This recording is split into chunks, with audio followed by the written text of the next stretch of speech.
वाचक आणि रसिक मित्रांनो, आपले सहर्ष स्वागत। आज एक कवी आणि कविता या सदरातील महाराष्ट्रातील एका कवीचा आपणास परिचय करून देतो।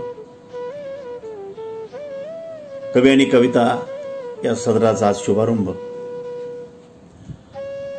ओंकार आणि वेदनेचा ओंकार असते कविता, मनाच्या तळाशी चालणाऱ्या कोलाहलाची अभिव्यक्ती असते कविता, काळजातून बाहेर पडणारा आणि घुटमळणारा श्वास असते कविता। इतकंच काय, अर्थगर्भ विचारांचा आशय संपन्न रूप म्हणजे कविता।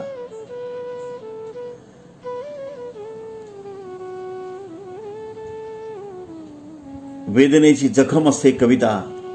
खरं तर कविता म्हणजे काय असते? कविता असते उत्स्फूर्त भावनांचा उद्रेक। कविता असते कवीच्या हृदयातील वादळ झेलणारी शक्ती। थोडक्यात कविता म्हणजे संवेदनांचं काळजातल्या शब्दांनी बांधलेलं घर असते कविता। अशी काळजात ती कविता, तुमची आमची कविता घेऊन आज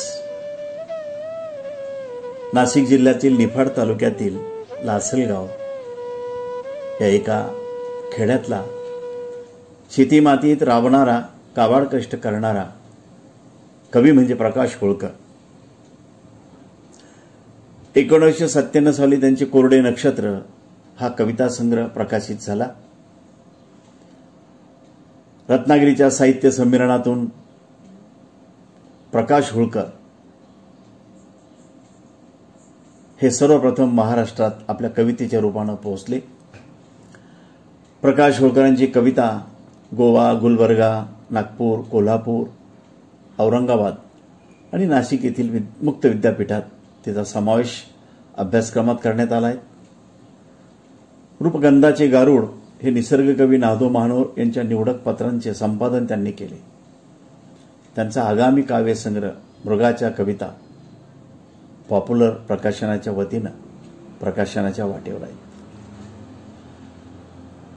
त्यांच्या पुस्तकाला आतापर्यंत मिळालेले जे पुरस्कार आहेत त्यात अतिशय मानाचा यशवंतराव चव्हाण साहित्य पुरस्कार, घनश्यामदास सराफ साहित्य पुरस्कार, नाशिक मुक्त विद्यापीठाचा विशाखा साहित्य पुरस्कार, कवी यशवंत साहित्य पुरस्कार,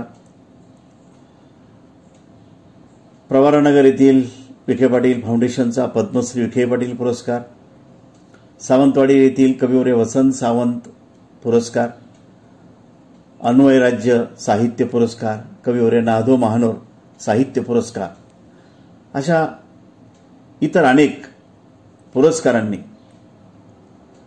कवी प्रकाश होळकर यांना सन्मानित करण्यात आले आहेत। त्यांची विशेष ओळख म्हणून त्यांनी अनेक चित्रपटांना गीतं लिहिली।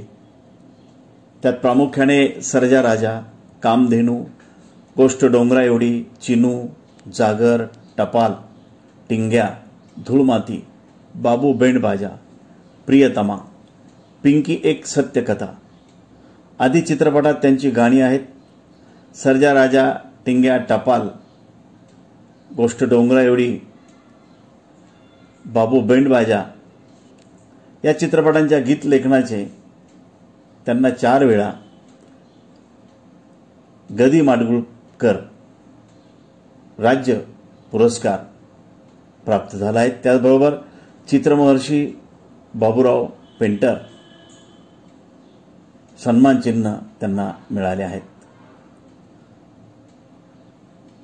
अशा कवींच्या काही कविता त्यांचा आपण या ठिकाणी आस्वाद घेणार आहोत।